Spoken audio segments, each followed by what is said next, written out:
Hello again, Guardians, and welcome back to the channel for another Destiny episode. Today we're going over XUR's location and inventory review, but before we get into that, every single week I like to do a giveaway for my subscribers, and I'm also giving away 3 copies of Destiny 2. If you want to enter in for any of those giveaways, the details are on the screen now. All you have to do is pause the video, read the instructions, and enter in for the giveaways. Now, to get into this video, XUR's location is over down by the Vanguard. He's over on the right-hand side when you walk in through the doors, and when we go to his inventory, he's got some things to talk about and other things to really just throw into the trash. So the things we want to throw into the trash, which aren't going to be good, we're just going to go over the exotics right now because a lot of them are really bad. So first off, Legacy Engram. If you're trying to farm up for year 1 exotics, then I would recommend buying one at a time. You'll get the one that you're missing about 98% of the time. So it's a really high drop rate for the one that you're missing. Next up is going to be the Empyrean Bellicose. Empyrean Bellicose I would throw into the trash. It's the helmet for the Titans. It allows, while aiming in the air, to hold you in place. And with full supercharged, you actually have orbs that you pick up recharge your melee, which isn't really that great. Also, it's got a really low roll. It's got intellect at 62 and strength at 58, making it even worse. And then we also have some other perks on it, which is going to be Innervation, we've got Inverse Shadow, and we've got Heavy Lifting. But ultimately, not really a great exotic. There's better exotics out there to use for Trials of Osiris and other events. One being to replace this one, Twilight Garrison. Straight up, Twilight Garrison would easily replace the perk that the Empyrean Bellicose has. Next up, Chest of Alpha Lupe. Now, the Chest of Alpha Lupe for this week has a pretty decent roll. It's got an intellect roll of 79, a discipline roll of 83. I believe the highest that this can have is 86, so it's a pretty decent roll. And then on top of that, if you needed to change the roll, you always have glass needles being sold by XUR. Next up on top of that though, supers generate an extra orb, and you can be revived, and you can revive faster, allowing you to revive your teammates and your teammates to revive you faster, and that is useful for Trials of Osiris.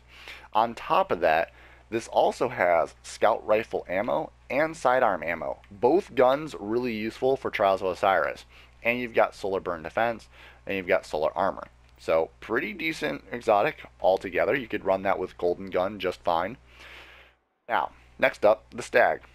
Wouldn't recommend the Stag. Why? Because once per life, fast supercharge when all teammates die. You don't really want your teammates to die. And in Trials of Osiris, I mean, that might be useful for a split second, but other than that, not really useful at all.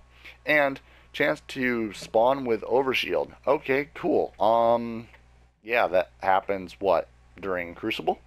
That's not really that important. So moving on, we've also got the Telesto, and I would not recommend the Telesto this week.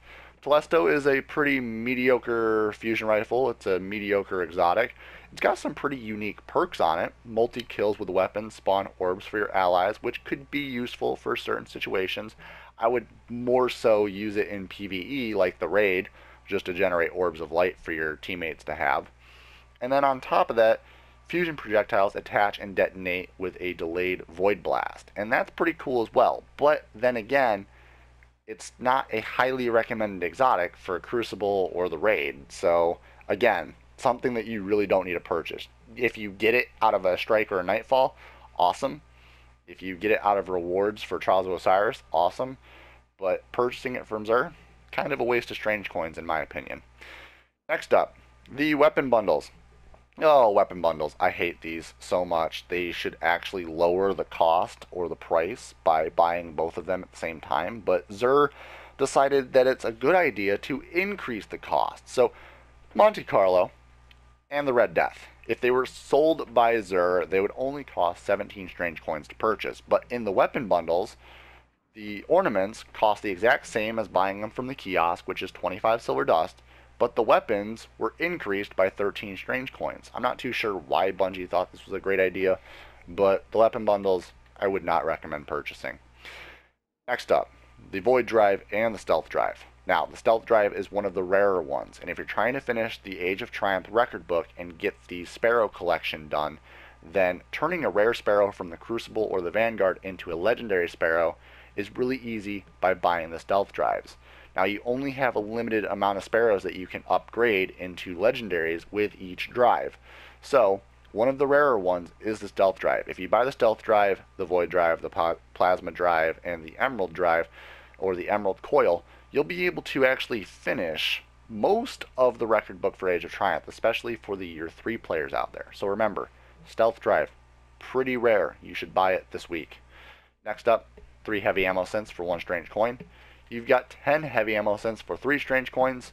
Now these are really good for leveling up your faction packages, so if you're trying to get rank 25 in the Dead Orbit, Future War Cult, or New Monarchy, it's really good to buy heavy ammo cents and do it that way.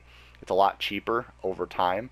Now I would still recommend buying the 10 heavy ammo cents opposed to the 3 because you're actually saving strange coins by doing that, and you're getting an additional heavy ammo cents for all 9 strange coins that you spend. And on top of this, you can level up your factions to rank 25, you'll get the exotic class item, and you'll finish the record book. And then you've also got 3 of coins. 3 of coins, 5 of them for 7 strange coins. Then you've got the glass needles, which are quite expensive. It's 3 strange coins, 3 motes of light, and 1 exotic shard for 3 glass needles.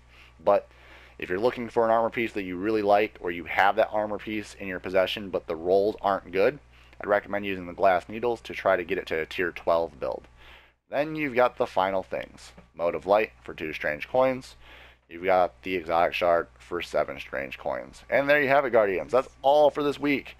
What I would recommend is the chest of Alpha Lupe, the heavy ammo cents, 10 of them at a time.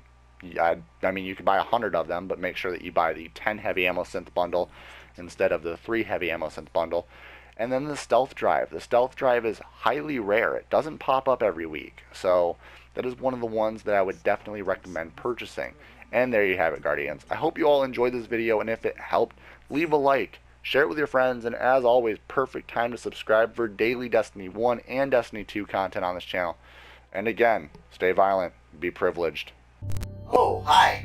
VPG isn't here right now, but I guess you enjoyed the content. So over there's the logo you can click on. That will allow you to subscribe. More content up there, and behind the scenes daily content over here on the vlog channel.